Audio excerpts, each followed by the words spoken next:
ಥರದ ಫೇಕ್ ನ್ಯೂಸ್ಗಳನ್ನು ನಾನು ಹಾಕೋದಿಲ್ಲ. ಹಾಗೆ ಇನ್ನೊಂದು ವಿಡಿಯೋನ ತಂದಿದ್ದೀನಿ. ಇದು ಅಗ್ನಿಶಾಮಕದಲ್ಲಿ ನೇಮಕಾತಿ 62.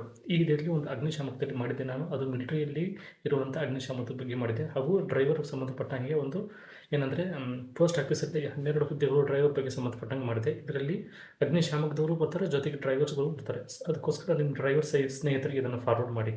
ಅಗ್ನಿಶಾಮಕದಲ್ಲಿ ಇದು ಬೆಂಗಳೂರಲ್ಲಿ ಇರುವಂಥದ್ದು. ಬೆಂಗಳೂರು ರಕ್ಷಣಾ ಸಚಿವಾಲಯ ವತಿಯಿಂದ 62 ಹುದ್ದೆಗಳನ್ನು ಕನ್ಫರ್ಮ್ ಮಾಡಿದ್ದಾರೆ. ಅಗ್ನಿಶಾಮಕ ಸಿಬ್ಬಂದಿ ಆ 62 ಹುದ್ದೆಗಳು ಯಾವಾಗ ಅನ್ನೋದು ಹೋಗ್ತೀನಿ. ಜೊತೆಗೆ ಡ್ರೈವರ್ಸ್ಗಳಿಗೆ ಎಷ್ಟು ಹುದ್ದೆಗಳು ಎಂಬುದು ನಾನು ತಿಳಿಸ್ತಾ ಹೋಗ್ತೀನಿ. ದಯವಿಟ್ಟು ಈ ವಿಡಿಯೋನ ನಿಮ್ಮ ಗೆಳೆಯರಿಗೆ ಫಾರ್ವರ್ಡ್ ಮಾಡಲೇಬೇಕು.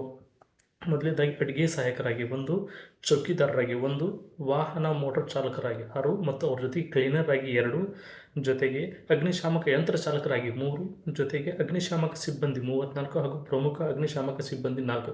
ಈ ಎಲ್ಲವನ್ನು ಸೇರಿ ಟೋಟಲ್ 62 ಹುದ್ದೆಗಳನ್ನು ಕನ್ಫರ್ಮ್ ಮಾಡಿದ್ದಾರೆ. ಇದಕ್ಕೆ ಹಾಕಲು ಪ್ರಮುಖವಾಗಿ ವಿದ್ಯಾರ್ಥಿ ಅಂದರೆ SSLC ಮುಗಿದಿರಲೇಬೇಕು, ಜೊತೆಗೆ ಚಾಲನ ಪರವಾನಿಗೆ ಹೊಂದಿರಲೇಬೇಕು. ಹಾಗೆಯೇ ಅಂದರೆ ವಾಹನ ಚಾಲಕರಿಗೆ ಮಾತ್ರ ಚಾಲನ ಪರವಾನಿಗೆ, ಅಗ್ನಿಶಾಮಕ ಸಿಬ್ಬಂದಿ ಚಾಲನ ಪರವಾನಿಗೆ ಅವಶ್ಯಕತೆ ಇಲ್ಲ.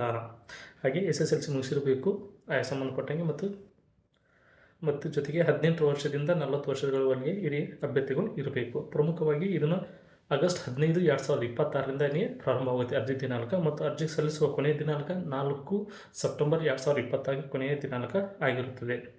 ವಯೋಮಿತಿ 18ರಿಂದ 40 ವರ್ಷ ಆಗಲೇ ಹೇಳಿದ ಹಾಗೆ. ಮತ್ತು ಇದಕ್ಕೆ ಸ್ಯಾಲ್ರಿ 18,000ರಿಂದ 27,000 ಮಟ್ಟ ಸ್ಯಾಲ್ರಿ ಇರ್ತದೆ.